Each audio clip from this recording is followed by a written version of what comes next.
অঙ্কিতা স্টোরির আরও একটা বড় ভিডিওতে তোমাদের সবাইকে স্বাগত। এই রবিবার 24 তারিখ ছিল আমার মামা শ্বশুরের জন্মদিন, তাই সেই বাড়িতে যাব বলে একটা কেক নিতে এসেছি মিয়ামরে।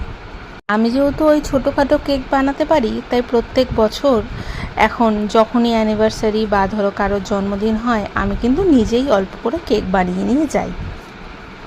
কিন্তু আমার বাড়িতে কোনো কিছুই সরঞ্জাম ছিল না কেক বানানোর, মানে ওই ড্রাই ফ্রুটস বলো, টুটি ফুটি বলো, সব কিছুই শেষ হয়ে গেছে। আর বেশ কিছুদিন হয়ে গেল আমি বাজারে আর এগুলো কিনতে যাচ্ছি না, না হলে আজকে আমিই বানিয়ে নিতাম। আর কেক জন্মদিন ছাড়া কিন্তু সত্যি অসম্পূর্ণ।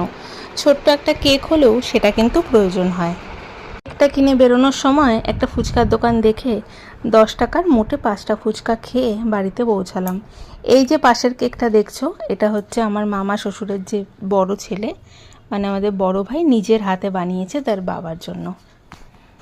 কেকটা কিন্তু ভীষণ সুন্দর হয়েছিল।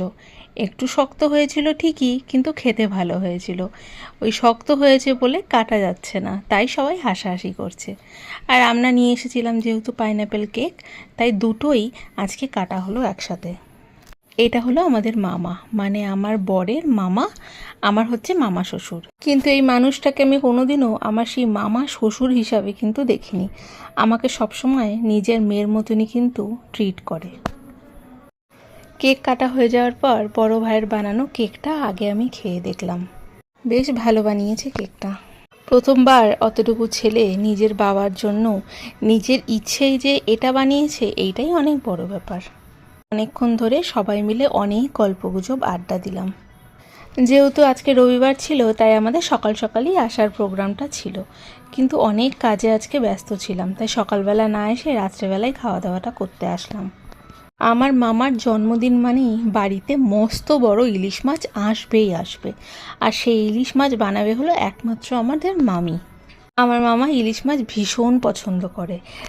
তাকে যদি প্রত্যেক দিন সকাল বিকাল রাত তুমি ইলিশ মাছ দাও, সেটাই সে মন ভরে খাবে। আজকে খাবারে ইলিশ মাছ ভাপা, ভাত, তার সাথে পোলাও, আর ছিল মটন কষা, দই, মিষ্টি, চাটনি, আর ছিল পায়েস।